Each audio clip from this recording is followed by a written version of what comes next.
What's going on, YouTube? Hope you're having a wonderful weekend so far. Off to a great start. We got college football conference championships. We got great weather here in the southeast. And we have another fragrance rotation video where I'm doing 2 in a row just to get caught up with these. So just remember, I'll leave the name of the fragrances, the day and the week that I wore them in the description. So make sure to check with that because that will be accurate what's in the description here. So Monday, starting off the week right, Dubai Amber. Very, very strong and loud fragrance. Very Middle Eastern vibe as you would expect for the Dubai series. Civet musk, incense, oud, but it's also got vanilla, raspberry, saffron, rose, some other florals in there. Just laundry list of very expensive ingredients in Dubai Amber, and it smells absolutely incredible. And the blending's funny because all the ingredients in there, it seems you can really smell them. All the ingredients are very loud and very strong, which actually weirdly works out for that fragrance because they don't overpower each other because they are all so strong. So very interesting, very strong projecting fragrance and longevity, at least for me. Just absolutely gorgeous stuff there. One of those from the Dubai series that's certainly growing on me quite a lot. Tuesday, we did Nemean Lion from Argos. Another fragrance that has definitely a kind of skanky, animalic, earthy, funky type of smell to it, but also really good, really well done. Very green and understated wood sweetness to Nemean Lion. So if you like those types of fragrances like Xerjoff Ether, Dubai Amber, anything like that, you're gonna really enjoy Nemean Lion, I think. So I believe they restock it once or twice a year. It's a little bit more of a rare type of Argos. They do it in smaller batches. So if you like those fragrances, definitely check it out and get your hands on it. Pearl Moon from Boadicea on Wednesday. Hard to say enough good things about this fragrance, guys. Pineapple, saffron, coriander, I believe. It's got a lot of patchouli and oud and musk in the base. It is just a gorgeous fragrance.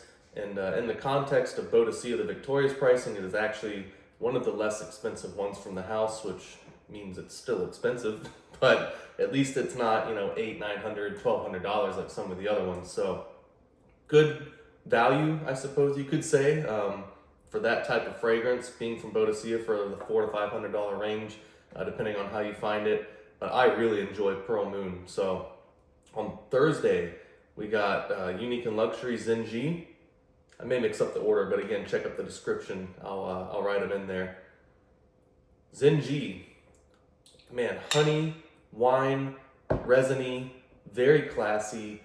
Dress-up occasion. I really like the wine and the honey note because it doesn't come across as like a fake grape candy note. It actually smells very dense and quality.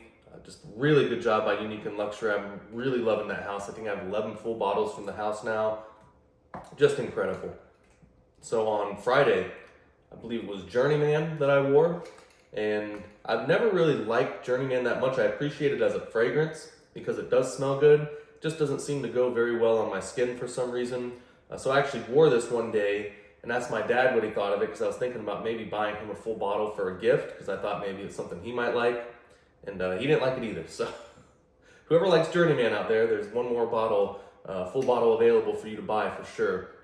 Now what I did end up getting my dad as I wore this on Saturday is Triumph of Bacchus. Now Triumph of Bacchus is a gorgeous rum, tobacco, tonka, musk, saffron, white peach, green apple. I can't say enough good things about this fragrance, man. It's just pure class in a bottle. The tobacco note is somewhat prevalent off the beginning, but it really starts to shine in the dry down, in my opinion, and you really get a beautiful, rich tobacco note in this fragrance. And you guys know I love tobacco fragrances. It's definitely one of the best in my collection. I got Tobacco Sapphire from Boadicea, Royal Tobacco from Amouage, Luxor from Xerjoff, even Boundless from Amouage. I found that to have a very, very good tobacco note mixed in there with the type of like bright woods and the blood orange and ginger. A little bit gourmand as well. I think they got some cocoa notes in there. Just absolutely incredible. So Sunday, I wore Rose Incense from Amouage. Not a lot to say about this fragrance because the name kind of says it itself. It is literally a rose and incense fragrance. It's got all the resins that you would expect from the House of Amouage in there. It's got frankincense, elemi. It even has some black ink accord. Very nice wood notes in there as well. Definitely a gorgeous rose note, but you would expect that with Amouage, especially in the library series naming something rose incense. Just if you like those types of fragrances, and especially if you like rose and oud fragrances, this one here is going to be really nice. And it's also going to be a change up because it's not a rose and oud fragrance. It's rose and incense, a little bit different. Just absolutely wonderful fragrance from Amouage. Starting off the second week, we went Monday. You'll notice a little theme because it was a little bit warmer out. So the first 2 to 3 days, kind of blue fragrance theme, a little lighter. But 40 knots, absolutely love it. Some people say it's not a blue fragrance. It absolutely is to me. It's just not a typical blue fragrance where you got the pineapple, lemon, orange, bergamot, the type of citrus fruits. This definitely has a lot of white florals in it. They kind of keep the ingredients a little bit under wrap.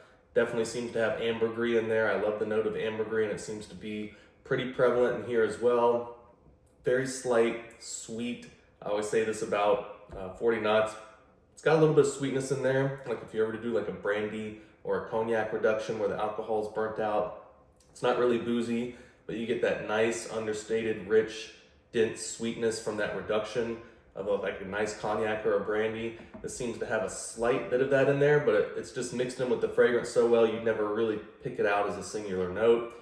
Really love 40 knots. I know it's one of the more popular ones from the house, and normally I don't go for fragrances like that, but this just goes so well on my skin. I get a lot of compliments on it, and I personally just enjoy the fragrance. So on Tuesday, Dubai Indigo, absolute masterpiece from Bond number 9. Probably the most well-received or popular from the Dubai series as a whole, but that would make sense because that is just blue fragrances in general. Easily the most popular and approachable genre of fragrances. Dubai Indigo does it a lot different. Not your typical citrus fruits like I was just explaining in 40 knots. It's got peach, leche fruit, beautiful florals in here, kind of in the mid notes, and what really sets this fragrance apart to me, it's got white musk, agar wood, and moss. Lots of mosses in this fragrance, and the dry down with the agar wood and the white musk really gives it a nice masculine and also Middle Eastern type of vibe. And again, with it being a blue fragrance, those exotic fruits at the top make it different to anything that I've ever smelled, and compliment factor on this one is definitely a 10 out of 10. Dubai Indigo, tons of compliments. So on Wednesday, Boadicea the Victorious Almas. A little bit of a newer fragrance for me. It's a rose and an oud. Typical for Boadicea. They do a lot of rose and oud fragrances, but this one is a lot different. Got pineapple, saffron. I think it's got blueberry cassis in there, even though I don't think that was noted on the website. But if you look at some of the older breakdowns of Almas, it's got some blueberry cassis in there with the pineapple. So you get a very nice, sweet, somewhat familiar, juicy opening, but of course high quality like Boadicea does. And then this fragrance just takes a complete turn. It goes more into the oud, heavy woods and stuff like that. The oud is not as strong in Almas as it is in Dasman. So it's not as much of like a funky animalic oud. It's more of like a cleaner type of oud. So it's more approachable, more wearable than Dasman, I would say. Just an overall unbelievable fragrance. Lots of compliments on that already, and I've only worn it a few times. Definitely one of the better ones from the House of Boadicea in my opinion, especially if you're looking for something that's a little bit more approachable and a little bit more easy to wear day to day. I think Almas is just perfect for any situation like office, dates. Obviously, you probably wouldn't spray an expensive fragrance like this before you went to the gym, but if you applied it that morning and then you went to the gym later, it's not going to be too off-putting. It's going to be just a very inviting fragrance. So, guys, again, got Wednesday or Thursday here. We have Woods Symphony from Amouage. Very masculine floral note with the orris concrete in there. It's got rum, not quite as heavy as you would expect. It's got notes of civet and stuff in there, but this fragrance does not come across as like heavy or animalic at all. So it was very interesting to read the ingredients, expect something, and then you smell the fragrance, and it's still wonderful and it's still very unique, but it's not exactly what you would expect from reading some of the notes in the fragrance. It's a little bit lighter, a little bit more well blended, and I think they lightened up the base notes a little bit in terms of the proportion that they used, because with some of the base notes that they listed, if they would have gone heavy on that blending and really put some heavy oils of those base notes in to a higher proportion, the fragrance could have been completely different, and I don't know if it would have been as good. Wonderful stuff by Amouage. So getting to the house of Unique Luxury a little bit more on Friday. The reason I'm wearing these samples is because before I placed an order for Unique Luxury, I wanted to make sure I went through all the samples. I have every sample that the house has made, And before I placed the order, I wanted to make sure that I was buying the ones that I really, really wanted. Didn't want to place an order for like 8 or 9, so I placed an order for 4. Chypre Toscano will definitely be on that list. I didn't buy it this time around, but I will next time around. It's a very, very good leather fragrance. Got a little bit of freshness to it, a lot of depth and complexity. I really enjoy Chypre Toscano. Now on Saturday, New Haarlem, a little bit cooler. Wanted to wear a coffee-based fragrance, and for me, New Haarlem has always been the best one. Kind of breaks down the barriers of what a fragrance can be for me. I used to have an older bottle and a bunch of older samples of this. Went through them, had a bunch of samples left, so I never bought another bottle, and then it went out of stock almost, I believe it was almost for like 9 years it was out. Maybe I'm not correct on that, but it seemed like almost a decade that it was out of stock. They finally brought it back, got the new bottle, and the new one is just as good, if not better than the old one, which makes sense for Bond Number 9 and Maurice Roussel, because there's nothing overly batch dependent in this fragrance. You know, there's not like natural frankincense or oud or ambergris or stuff that you would expect a lot of variation. So not really a difficult fragrance to recreate. You know, you got lavender, woods, coffee, vanilla, tonka bean. So not the most, you know, exotic fragrance when you look at the ingredients. It just smells really good and it performs really good, and men and women seem to love it. So Sunday, wore Istanbul as a sample from Unique Luxury. Very similar story to Chypre Toscano.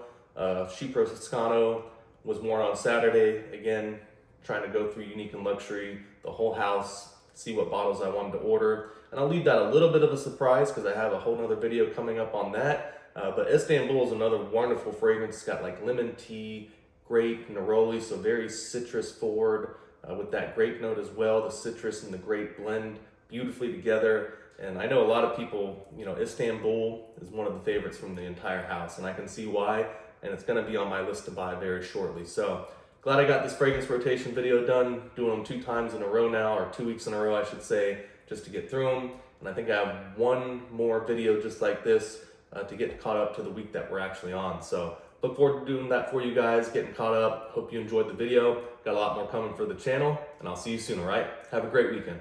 Bye.